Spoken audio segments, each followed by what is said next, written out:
তার উপর ঘটে যাওয়া পাশবিক অত্যাচারের প্রতিবাদে সরব গোটা দেশ। হাসপাতালের বিছানায় শুয়ে লড়াই চালিয়ে যাচ্ছেন দিল্লি গণধর্ষণ কাণ্ডে নির্যাতিতা।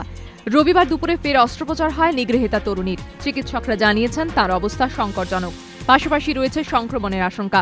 সব দিক মাথায় রেখে তাঁকে ফের ভেন্টিলেশনে রাখা হয়েছে। দিল্লি পুলিশের স্পেশাল কমিশনার ধর্মেন্দ্র কুমার জানিয়েছেন, ঘটনার তদন্ত করবেন সুপ্রিম কোর্টের অবসরপ্রাপ্ত প্রধান বিচারপতি। খতিয়ে দেখা হবে নিরাপত্তায় গলদ ছিল কিনা। দোষীদের শাস্তি বাড়ানোর সম্ভাবনা খতিয়ে দেখতে গঠন করা হয়েছে 3 সদস্যের কমিটি।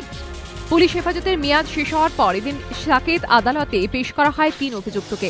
টিআই প্যারেডে অংশ নিতে অস্বীকার করে 3 জন। আদালত তাদের 14 দিনের জেল হেফাজতের নির্দেশ দিয়েছে। চতুর্থ অভিযুক্তের টিআই প্যারেড হবে 26 ডিসেম্বর।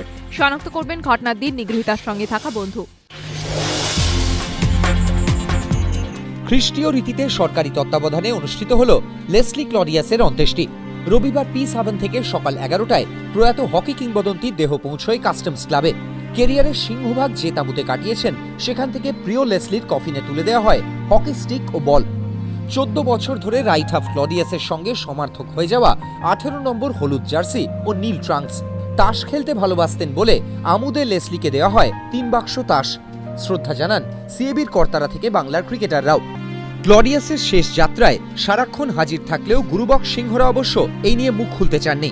সদন থেকে কফিন বেরোনোর সময় বেঙ্গল হকি লাভার্স অ্যাসোসিয়েশনের তরফে স্টিক তুলে শ্রদ্ধা জানানো হয় প্রয়াত কিংবদন্তিকে। কিছুদিন স্বস্তি মিললেও ফের জল সমস্যায় পড়তে চলেছে কলকাতা। কিছুদিন আগেই টালাপলতা জল প্রকল্পে নতুন পাইপলাইনের উদ্বোধন করেন মুখ্যমন্ত্রী মমতা বন্দ্যোপাধ্যায়। এর ফলে শহরে জলের পরিমাণ কিছুটা হলেও বাড়ে, কিন্তু ফের জলের যোগানে ঘাটতির আশঙ্কা।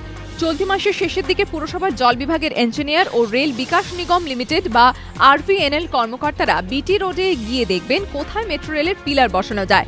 টালা থেকে পলতা পর্যন্ত 62 ইঞ্চি, 48 ইঞ্চি, 60 ইঞ্চি, 42 ইঞ্চি এবং 72 ইঞ্চি পাইপলাইন রয়েছে। এগুলির 8 মিটার নিচে রয়েছে 64 ইঞ্চি নতুন পাইপলাইন। পৌরসভা সূত্রে জানা গেছে, ব্যারাকপুর মেট্রোর কাজ শুরু হলেই বন্ধ হবে 60 ইঞ্চি ও 42 ইঞ্চির 2টি পাইপলাইন। আর তা বন্ধ হলে দিনে 48 থেকে 50 মিলিয়ন গ্যালন জল সরবরাহ কমবে শহরে। ফের কাঠগড়ায় পুলিশ।